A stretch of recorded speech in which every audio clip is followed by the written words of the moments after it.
lero Jane Ansah mwamutenga ngati chisilu. Lero Jane Ansah akuyenda ndi nkhawa mumtima mwake kunena kuti kodi chimene chikuchitika ndi chani. Tamva kuti mayi Jane Ansah anagwa kumaliro chifukwa cha BP. Kodi maganizo amenewa muganiza kuti zimene zikuchitikazi, kodi mayi Jane Ansah sakukhala ndi maganizo ochuluka pa zimene zikuchitika mboma?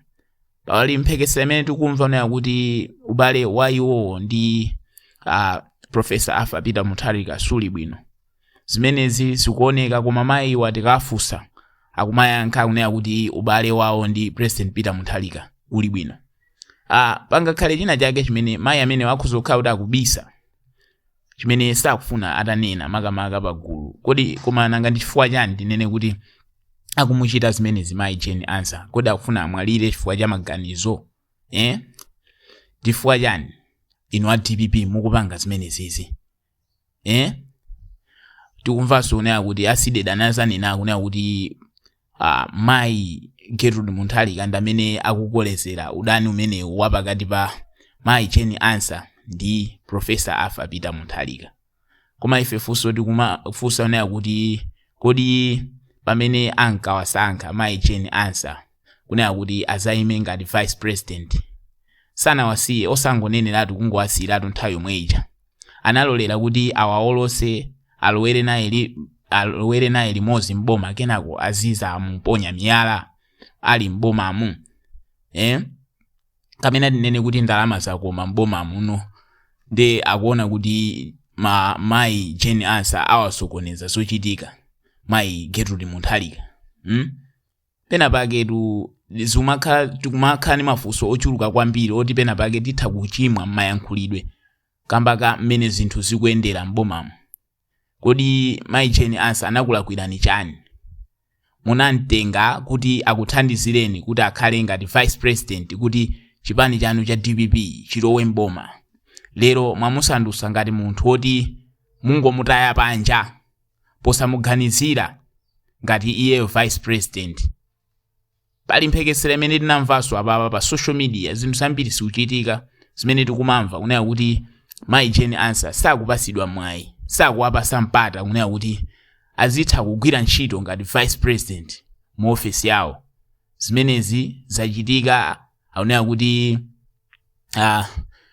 akumapanga delegate makamaka ntchito kupita kwa vice president ndani Enoch Chihana kuti ndi amene aziyendesa, pamene akumusiya vice president yemwe anawalowesa mboma mayi Jane Ansah.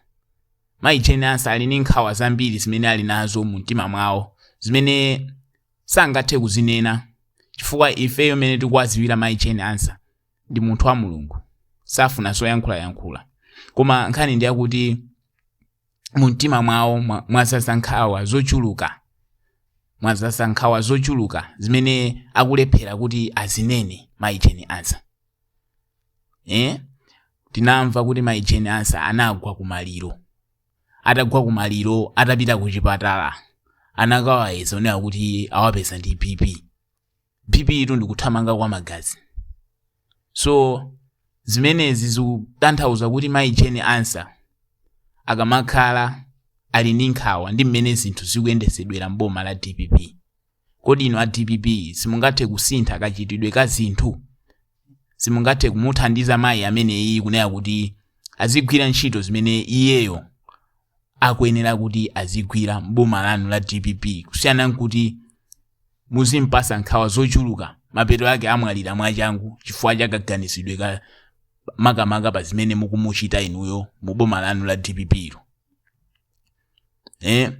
Ifeyo ngati amala okhuzika kunena kuti inde boma la DPP liyendesa bwino zinthu, koma nkhani ndi yakuti mbomamu chonde mayi afuko musatengepo gawo makamaka pakukolezera udani makamaka malo moti inuyo mukhale omanga kunena kuti oluzanisa kuti anthu amene wawa Peter Mutharika si munthu amene tikumuona kuti angathe kukhala ndi udani ndi munthu mmene tikuonera. Koma inuyo anthu amene mwamuzungulira Peter ndi amene mukumpasa ziganizo zimene zingamuthandize kuti azikhala ngati kuti akupanga udani, akusankha pama vice president. Sono zimenezi si zinthu zabwino. Mayi Jane Ansah ndi mkazi nzanu, chomudera ndi chani makamaka inuyo ngati mayi afuko kumuda Mayi Jane Ansah analakwa chani? Ngati anthu opemphera tiyeni tikhale anthu opa Mulungu, tizipanga zinthu moopa Mulungu osati mokonda makobiri. Zimenezi si zinthu zabwino. Choncho Amalawi ife ndife okhuzika kwambiri. Mayi Jane Ansah ndi mayi amene ifeyo tikumuona kuti atha kutumikira ziko kuthandizira, chifukwa ndi mayi wanzeru, mayi amene wagwirapo ntchito zosiyanasiyana zimene tikuona kuti ali ndi ukadaulo, chifukwa ngati lawyer ndi kuti amakhala munthu wanzeru. Nde please musapangise kuti zinthu zikhale ngati sizikuyenda bwino, kusokoneza. Musapangise kuti anthu adane pa zinthu zimene zili zopanda pake. Mayi Jane Ansah ndi munthu wabwino, koma ali ndi maganizo ochuluka pa zimene zikumuchitikira, kunena kuti kodi inuyo chimene munkamtengera mboma, chimene munkamusankhira kuti akhale ngati running mate wanu, munkangofuna kuti ndiwolose kenako ndikakudye, chifukwa ndi zimene mwapanga papa. Lero mwalowera limodzi naye mboma, malo moti mugwire naye ntchito mukupezeka kuti mukumusala, mukumutaya panja ngati kuti ni munthu wopanda pake, ngati kuti iyeyo chimene munkamutengera simukuchiziwa. Lero mwamusandutsa ngati kapolo, azikhala ngati kuti akuganiza zambiri, chifukwa munthu kuti maganizo pena pake munthu amatha kumupha. Chonde Mayi Jane Ansah asafe chifukwa cha maganizo, asafe chifukwa cha ndale. Ndi mayi wopemphera ameneyo, ndi mayi wopemphera ndipo ndi wopa Mulungu.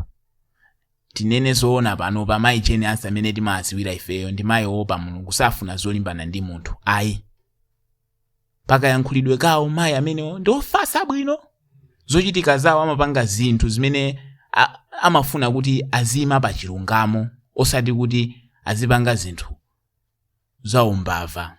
Ayi, zimenezo Mayi Jane Ansah safuna. Please, chonde mbomamo pangani zinthu zoti muwathandize Mayi Jane Ansah, agwirani nawo ntchito, osati kuti muziwada. Ayi, Bible limanena kuti konda nzako mmene iwe umazikondera iwe mwini. Mayi Jane Ansah akudandaula mu mtima mwawo, akamakhala ali ndi nkhawa zochuluka ndi mmene boma limene la DPP likuyendesera zinthu. Powasala Mayi Jane Ansah kumapereka ntchito kwa munthu wina, kusiyana nkuti muzimpasa iyeyo pa ntchito imene akuyenera kuti azigwira. Chonde a DPP tagwira mwendo wanu, muthandizeni mayi ameneyo.